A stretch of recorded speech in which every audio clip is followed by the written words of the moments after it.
It doesn't matter how good your business plan is if you never get to it. But procrastination is an obstacle most of us struggle to overcome. At best, it's irrational. Why do we delay doing the activities that will bring us closer to our goals? The reasons aren't simple, but the answers can be. In a moment, I'm going to share with you a mind hack based on neuroscience that will help you beat your procrastination habit. But first, let's look procrastination in the face.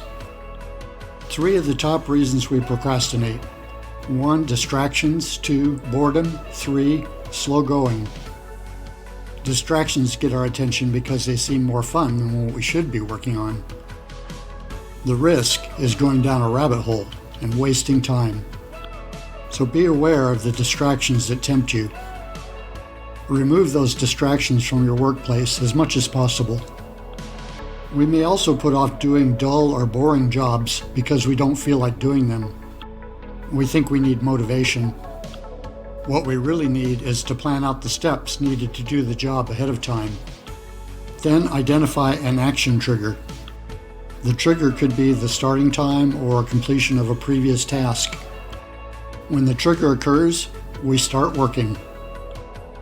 No motivation required. Slow going. Do you know people who love to start new projects but have trouble finishing them? You might even be one of them.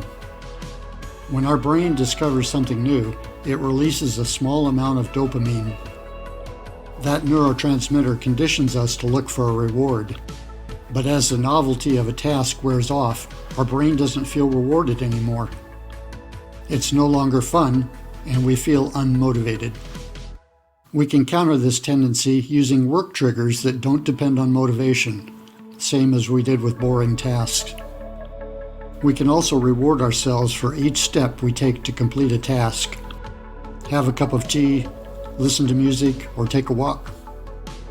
Then, back to work. These rewards can help us overcome our dopamine conditioning and create new, more productive work habits. Here's the neuroscience mind hack procrastination beater. It's simple. Engage with your prefrontal cortex. Act within 5 seconds, and you will bypass the rational part of your brain that wants to think it over before acting. The instant that important task comes to mind, you must start. Within 5 seconds. Or your brain will default to procrastination mode. This hack helps your brain bypass doubts, fears, and any other negative emotion that keeps you from your work. And once you start working on the task, it's easier to keep working on it. It will take some practice to make this automatic, but your future self will thank you. In the next video, I'm going to talk about keeping your productivity up during social lockdown. If you liked this video, please subscribe to my channel. Thanks a lot for watching.